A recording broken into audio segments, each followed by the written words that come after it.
How's it going, my bakers? Hope you're having a great day so far. Welcome back to the channel. In today's video, I have another sweet treat for you. So let's go to the kitchen and get started. I'm not much of a pastry chef, and I don't even like sweets that much. But I am responsible for providing some sweet bakes for our coffee bar at work. And I thought it wouldn't hurt to share those recipes here. I mean, if my customers love them, then you might too. Today, we're making a raspberry crumble slice. It is a cake base, layered with raspberry jam, and topped with a crumble topping.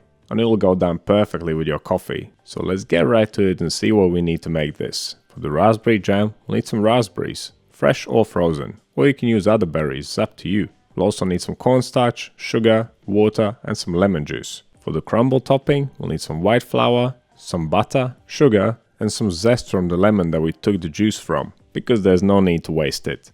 As for the cake, we'll also need some white flour, some sugar. I'm using a mix of white and dark brown, but you can use any sugar you like. We'll also need some ground almonds, some butter, a couple of eggs, some yogurt, and you can use any yogurt you like here. You could even use some sour cream if you wanted to. And we'll need some cinnamon and some baking powder. As for the equipment, we'll need a bowl, scales, a whisk, a spatula, a fine grater for the lemon zest. We'll need a little pot for cooking our jam, and we'll need a tray for baking. Once again, I'm going to use my Lloyd's Pans pizza pan. This thing is awesome and super high quality. I use it for focaccias, rolls, pizzas, brownies, cheesecakes, and now this cake too. Now it has a small footprint, but it's quite high, so this cake will be quite thick. Don't worry if you don't have a tray like this, you can easily make this cake in a shallower tray with a larger footprint. Use what you have, but if you are interested, you can find this tray in my Amazon shop link below. Make sure you line your tray with some non-stick paper, because this thing will stick. Let's start by preheating the oven, 160 degrees Celsius, fan on, and that is 320 degrees Fahrenheit. First job on the list is to make the jam. In a small bowl, combine the cornstarch and the sugar and mix well, then leave on the side. This will be used for thickening the jam. Next, grab your cooking pan, add the water and lemon juice and the berries. And as I mentioned earlier, you can use any berries you want, fresh or frozen, it will work the same way.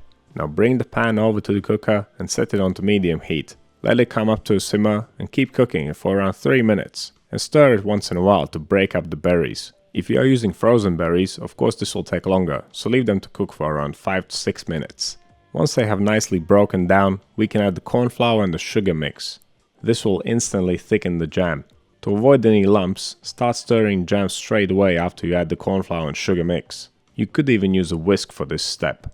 After mixing in the corn flour and the sugar, keep cooking the jam for around 3 more minutes. If it's bubbling and spitting too much, turn the heat down slightly. This is what it should look like once it's done. Nice and thick and beautifully glossy. Now transfer it to a bowl and leave it to cool down slightly. It does not have to be completely cold, but you could make it a day ahead of time if you wanted to. Because it contains corn flour, it's a good idea to cover it with some cling film so it's touching the surface. This will prevent the jam from forming thick skin on top. Okay, the next job on the list is to make the crumble topping. In a large bowl, combine the flour, sugar and lemon zest. Give it a good mix to make sure that all the ingredients are dispersed evenly. Now we can add the final ingredient to the crumble, which is the butter. Make sure the butter is cold. If it's too soft, you'll end up with a dough instead of a crumble. We need to break this butter up piece by piece. First, coat it in flour, then pick a piece of butter and break it into a few smaller pieces. Keep doing this until the mix is nice and fine. Keep breaking the butter up in smaller and smaller pieces. This will take around 3 to 4 minutes by hand. Alternatively, you could use a food processor. This is what the crumble should look like once you're done.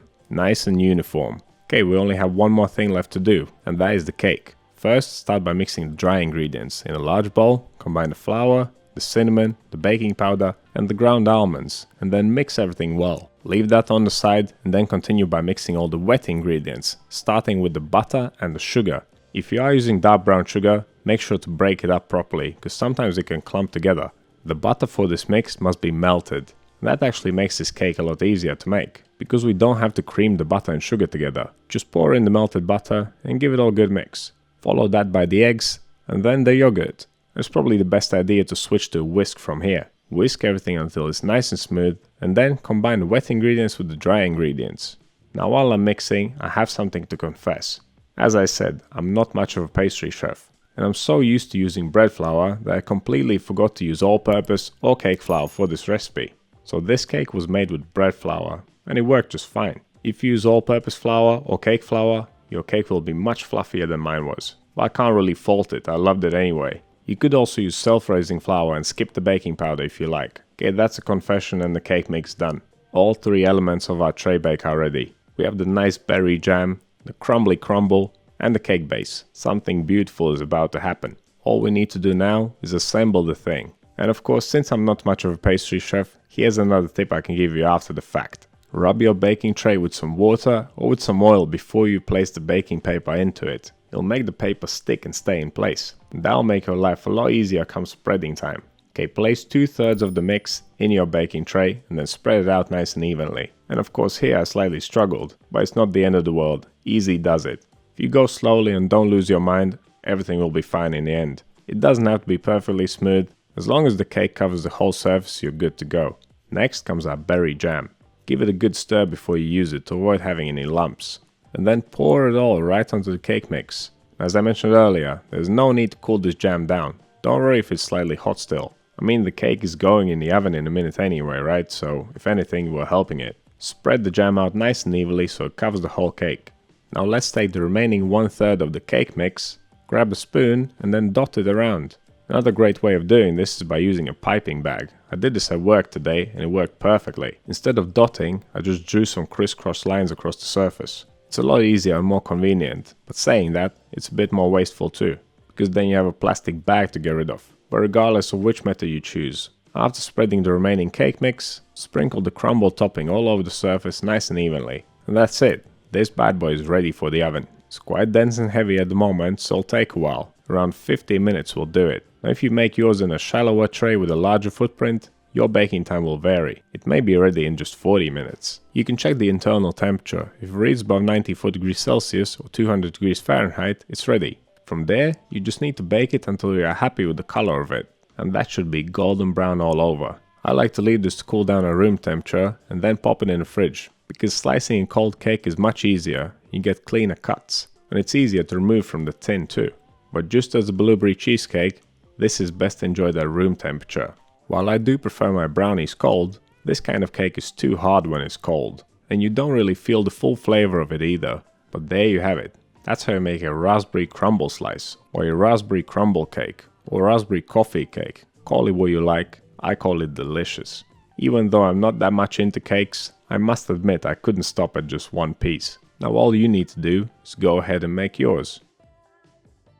So what do you think this recipe? Have you tried my other tray bakes yet? Let me know down in the comments. If you want to see more videos like this one, click over here. Subscribe to the channel, click right here. That's all I have for you today. Thank you so much for watching. I'll see you in the next one.